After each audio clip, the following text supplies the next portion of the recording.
2 jours après le jour de la Korité, il demanda aux fidèles de revenir le lundi 10e jour du mois, ou c'était le dimanche 9e jour du mois. Il leur demanda donc de revenir parce qu'il avait l'intention de donner de l'aumône. Le jour venu, il sacrifia un bœuf qui fut préparé avec beaucoup d'autres aliments. Les fidèles se régalèrent, puis il leur demanda de revenir le jeudi suivant pour une autre aumône, et il ordonna qu'on avertisse les fidèles de Dakar, Yeumbeul, Tiaroy, et qu'on leur demande de se rendre tous à Cambérène, lieu de sa résidence d'exil, le jour convenu qui était le 13e jour du mois. Le jour venu, il sacrifia 2 bœufs qui furent préparés avec beaucoup d'aliments.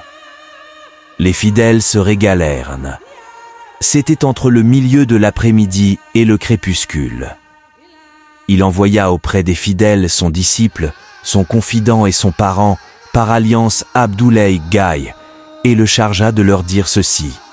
« Je n'ai pas fait cette aumône par désir de guérir, ou parce que je désire quoi que ce soit de ce bas monde.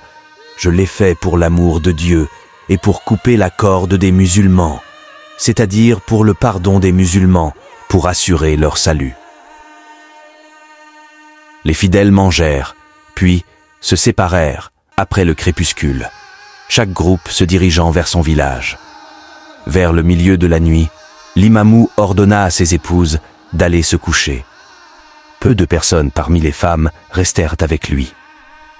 Il leur demanda « À quel moment de la nuit sommes-nous » On lui répondit « Plus de la moitié de la nuit s'est écoulée. » On lui mit un oreiller, il se coucha sur le dos, dressa tout droit ses jambes et dit « Je témoigne qu'il n'y a de Dieu qu'Allah, qu'il est unique, qu'il n'a point d'associé, et j'atteste que Mohammed est son serviteur et son envoyé. » Son âme s'envola. Que Dieu augmente sa félicité et sa sécurité, ainsi que celle de tous les prophètes et envoyés de Dieu,